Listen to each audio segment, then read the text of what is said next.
Hello Blues, jumpa kembali di Chelsea TV Indonesia. Kali ini Chelsea TV Indonesia akan mengabarkan secara spesial untuk kalian tentang berita terupdate seputar Chelsea yang tentunya tidak boleh kalian lewatkan. So, pastikan tonton sampai selesai ya Blues.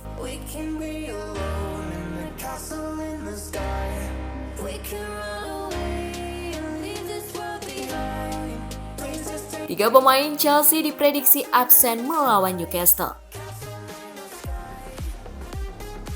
Dalam laga melawan The Magpies di St. James Park mendatang, 3 pemain The Blues yang merupakan bagian dari skuad utama diprediksi akan absen. Pemain pertama yang diprediksi absen adalah Kai Havertz. Pemain 21 tahun itu sebelumnya terdiagnosa positif COVID-19 sehingga harus melewatkan beberapa laga bersama London Biru dan timnas Jerman. Saat ini, ia memang sudah diperkenankan untuk latihan bersama skuad Chelsea lainnya.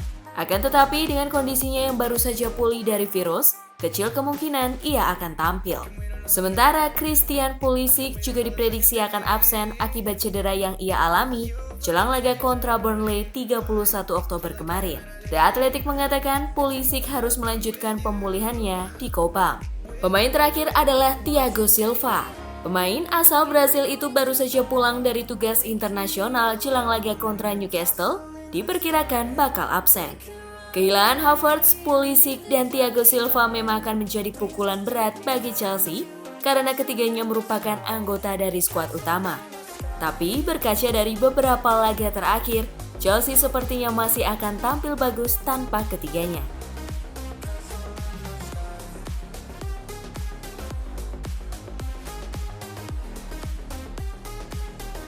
Permainan Chelsea meningkat, kemampuan duel udara Zouma semakin meledak. Sejak mendatangkan sejumlah pemain kelas dunia, Chelsea menunjukkan perkembangan yang begitu pesat. Bagi para penggemar, penampilan impresif Chelsea musim 2020-2021 mungkin menjadi sesuatu yang selalu mereka dambakan selama ini. Menurut laporan dari jurnalis The Pride of London, Michael De Vito, salah satu faktor mengapa permainan Chelsea bisa meningkat adalah kehadiran defender asal Prancis, Kurt Zouma. Namun di sisi lain, kedatangan Thiago Silva pada musim panas kemarin pun berhasil membuat pemain 26 tahun itu tampil semakin impresif. Dengan status sebagai bek kelas dunia, Silva dirasa telah banyak membantu perkembangan Zouma selama ini. Akan tetapi, kedatangan Silva bukan menjadi satu-satunya faktor perkembangan impresif yang ditunjukkan oleh Zouma belakangan ini. Melainkan, pemain Perancis itu juga punya sejumlah bakat alami yang tak dapat diragukan. Menurut De Vito, salah satunya adalah kemampuan dalam berduel di udara yang semakin hari terlihat semakin terasah. Postur tubuh Zouma yang tinggi, tegap jelas sangat membantunya dalam hal memenangkan duel-duel udara. Tapi, kemampuan alaminya dalam melakukan lompatan juga berperan penting dalam memenangkan duel-duel bola udara. Bahkan, kemampuan melompat Zouma mungkin tak jauh berbeda dari Cristiano Ronaldo yang dikenal piawai dalam hal ini. Melakukan lompatan yang tinggi jelas sangat berguna dalam hal bertahan. Pemain Perancis itu hampir selalu berhasil memenangkan duel-duel udara pada saat melawan para penyerang lawan. Sejauh ini, hanya ada sedikit pemain yang punya cukup kekuatan untuk mengalahkan Zouma dalam situasi tersebut. Tak cuma berguna untuk membantu pertahanan, keahliannya itu juga dapat dimanfaatkan untuk membahayakan gawang lawan.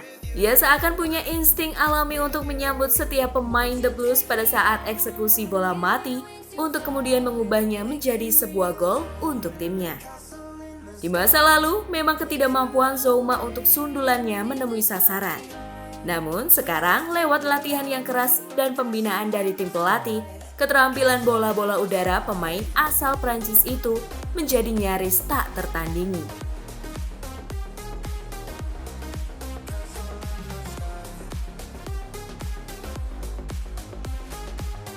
Pemain muda The Blues memuncaki statistik pemain U21 di 2 kategori. Pada saat ini, West Bromwich Albion mungkin terpuruk, tapi tidak dengan Gallagher. Namun di balik keterpurukan timnya, pemain muda The Blues ini tetap tampil impresif. Bahkan, ia mendapat status sebagai pemain under 21 terbaik dalam 2 kategori yang berbeda. Connor menjadi pemain U21 dengan kemenangan duel terbanyak, serta tackle terbanyak di 5 liga top Eropa. Menurut data yang disajikan SofaScore, Conor Gallagher mampu memenangkan rata-rata 10,3 duel di setiap 90 menit penampilan bersama West Brom. Dalam hal tackle, pemain 20 tahun ini mencatatkan rata-rata 5 tackle di setiap laga untuk menduduki urutan pertama dalam daftar pemain U21 dengan tackle terbanyak di 5 liga top Eropa. Jika Gallagher tetap tampil konsisten, maka kesempatan membela Chelsea mungkin akan segera datang. Jadi, hanya waktu yang akan menjawab kapan pemain muda asal Inggris tersebut bisa bergabung dengan skuad utama The Blues.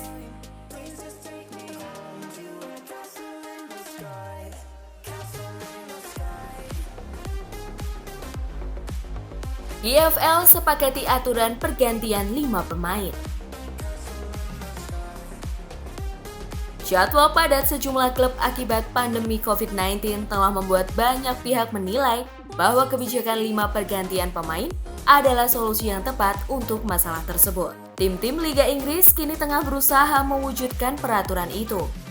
Tapi, divisi kedua hingga keempat Inggris diketahui telah menerapkan kebijakan itu terlebih dahulu. Seperti laporan dari Mirror bahwa jajaran Dewan English Football League atau EFL dan perwakilan klub-klub peserta telah menyetujui aturan pergantian maksimal 5 pemain di setiap laga. Setelah mencapai kesepakatan dengan sejumlah perwakilan klub peserta, aturan ini rencananya akan mulai diberlakukan pada Jumat 20 November waktu setempat. Bukan hanya di EFL Championship, aturan pergantian 5 pemain juga akan diterapkan di 2 divisi yang lebih rendah, League One dan League Two. EFL menyebut bahwa tim-tim EFL dapat membawa maksimal 9 pemain sebagai pengganti. Sedangkan tim-tim League One serta League Two hanya diperkenankan membawa 7 pemain pengganti. Sementara itu, Premier League masih hanya diperkenankan membawa 5 pemain pengganti dan hanya boleh melakukan 3 pergantian pemain. Tetapi banyak desakan yang muncul agar Premier League mengikuti jejak 3 divisi di bawahnya. Kini tinggal menunggu waktu, apakah aturan pergantian 5 pemain juga akan diberlakukan di EPL?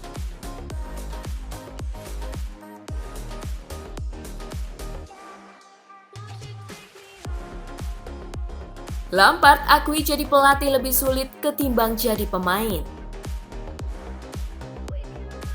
Sebelum menjadi pelatih Chelsea, Frank Lampard telah melakoni karir sebagai pemain di klub yang sama selama sekitar 13 tahun.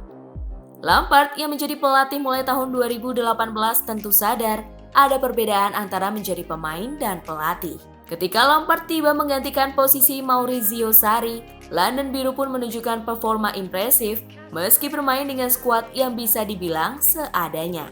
Tapi Lampard menegaskan bahwa menjadi pelatih bukanlah hal yang mudah. Menurutnya, berkarir sebagai manajer bahkan lebih sulit ketimbang berkarir sebagai pemain sepak bola. Kepada BBC Sport, seperti dikutip dari Goal, Super Frankie mengatakan bahwa ketika seseorang berkarir sebagai pemain, maka ia akan lebih mementingkan egonya. Sementara menjadi seorang pelatih akan punya tanggung jawab yang lebih besar pada klub. Dengan itu, juru taktik The Blues pun mengaku bahwa dirinya bisa mendapat 50 masalah setiap harinya, tapi ia merasa senang akan semua masalah itu. Namun sekarang, kehadiran para pemain bintang, Lampard mungkin akan sanggup membawa Chelsea dapatkan gelar juara sebagai pelatih.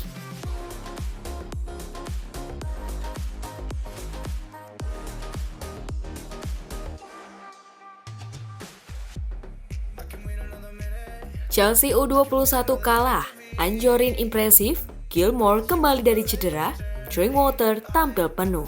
Chelsea U21 menelan kekalahan menyakitkan ketika berhadapan dengan Bristol Rovers dalam laga lanjutan fase Grup L EFL Trophy, Kamis 19 November di Memorial Stadium. Di pertandingan tersebut, mereka menelan kekalahan dengan skor 4-3. Meski tim menelan kekalahan, beberapa pemain menunjukkan perkembangan di laga ini. Tino Anjorin dan Billy Gilmour adalah dua pemain yang tampil apik di laga Bristol Rovers versus Chelsea U21 ini. Keduanya diketahui mengalami cedera pada restart kompetisi kemarin. Anjorin cedera paha sementara Gilmour cedera lutut. Namun di pertandingan tersebut, sementara Gilmour tampil selama 60 menit, Anjorin ikut mencetak brace dan tampil penuh. Satu pemain lain yang juga terlibat dalam laga melawan The Pirates adalah Danny Drinkwater yang mampu bermain sepanjang 90 menit. Melihat penampilannya di laga ini, Drinkwater sepertinya telah menjaga kebugaran tubuhnya dengan baik. Dalam laga kontra Bristol Rovers, Chelsea U21 mungkin tampil buruk. Namun, penampilan kedua pemain mereka, Tino Anjorin dan Billy Gilmore, kini semakin meningkat. Seusai kembali dari cedera, Anjorin dan Gilmore membuktikan mereka sudah kembali fit. Semoga kedua pemain muda ini bisa secepatnya aktif lagi memperkuat tim utama.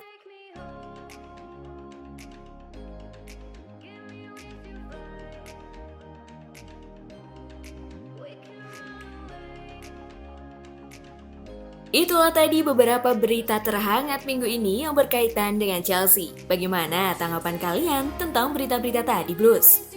Buat kamu yang mau request, mau dibahasin sesuatu, atau mau diskusi, silahkan komen-komen di bawah ya. Jangan lupa like, share, dan nyalakan lonceng notifikasi supaya kalian gak ketinggalan berita terupdate dari Chelsea TV Indonesia. As always, I will see you in the next video. Stay safe everyone!